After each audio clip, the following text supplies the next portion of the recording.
SBI ग्राहकों को बड़ झटका। जदि आपण मानकर एसबीआई अर्थात स्टेट बैंक ऑफ इंडिया रे खाता अच्छे आपण भी टंका विड्रॉल करूछंती एमिति कि बैंक रे मध्य टंका रखुछंती तबे जानि रखंतु एबे आपण को मिलिबो कम सुध। एनै मध्य एसबीआई पक्षरु जारी होला एक नुआ सूचना। वीडियो रे जानिबा ता पूर्वरु वीडियो को लाइक करंतु, सब्सक्राइब करनथिले एबे सब्सक्राइब करी पाखर थिबा घंटी चिन्ह को दबाइ दियंतु।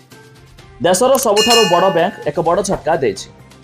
भारतीय स्टेट बैंक यार समस्त अवधिर एफडी एवं संचय खाता उपरे सुध हार ह्रास करिछि।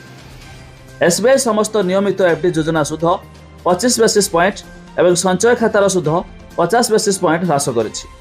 तबे नूतन सुध हार 15 जून 2025 रु लागू होइछि। जेबेठारु आरबीआई रेपो हार ह्रास करिछि सेबेठारु देशर बड़ बैंक गुड़िक सेमानकर सुध हार ह्रास करिसेंति। तबे एचडीएफसी एवं आईसीसीआई मध्य बैंक गुड़िक सेमानकर सुध हार ह्रास करी लोकंकु बड़ झटका दे सारिछंती।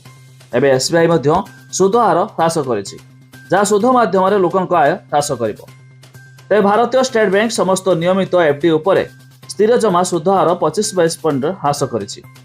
संशोधन परे बैंक साधारण नागरिक पई 3.5% रु 6.45% मध्य एफडी उपरे सुध हार प्रदान करुछि। सही समय वरिष्ठ नागरिक पई बैंक 3.55% रु 7.5% हिसाब से सुध मध्य प्रदान करुछि।